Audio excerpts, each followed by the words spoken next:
Yasirun Yasin Shabani anayefahamika kwa jina la kisanii Yammy alizaliwa tarehe 12 Mei 2002 katika jiji la Mwanza, Tanzania. Ingawa alizaliwa Mwanza, alilelewa jijini Dar es Salaam ambako ndoto zake za muziki zilianza kuchanua. Tangu akiwa mdogo, alionyesha mapenzi makubwa kwa muziki. Alishiriki mara kwa mara kwenye matukio ya shule na ya kijamii, akitumbuiza na kuimba kwa ujasiri mkubwa.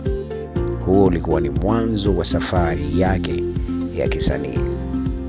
Wakati akisoma katika shule ya sekondari ya Kisutu, Yammy alianza kupakia video zake za kuimba kwenye mtandao wa kijamii, hasa TikTok.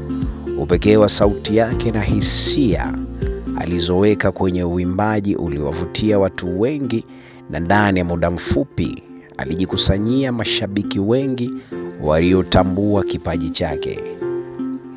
Mitandao hiyo ikawa jukwaa la kwanza lililompa nafasi ya kujitangaza zaidi, na hatimaye macho ya watu muhimu yakapata tasnia yakamuona. Mwaka 2023, mafanikio ya Yammy kwenye mitindo yalimvutia msanii maarufu wa Bongo Flava Nandy, akiwa ameanzisha lebo yake ya muziki The African Princess.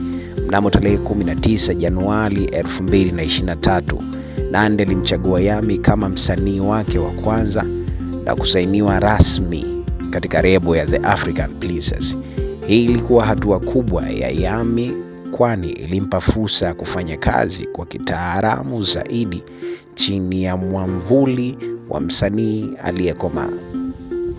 Baada ya kusainiwa, Yammy alitoa EP yake ya kwanza, yani extended playlist yake ya kwanza, nyimbo 3 ambazo zilipokelewa vyema na mashabiki.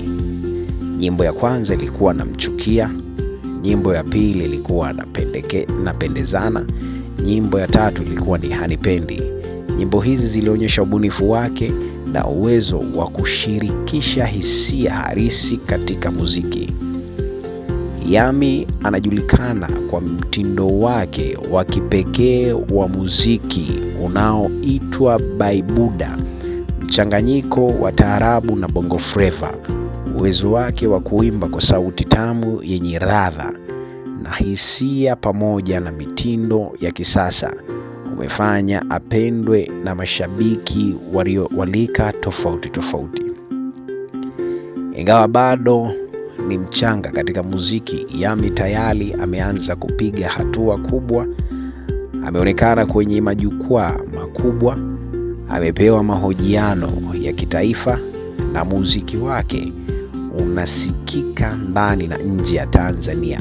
Mashabiki wengi wanamuona kama nyota inayochomoza, na wengi wanatarajia kufikia mafanikio ya kimataifa. Hitimisho letu ni nini? Safari ya Yammy ni ushahidi kwamba ndoto zinapotunzwa na kuwekewa juhudi zinaweza kuzaa matunda. Kutoka Mwanza hadi kuwa msanii wa lebo ya African Princess, na kwa sasa kama hivi yuko mwenyewe. Yammy ni alama ya matumaini.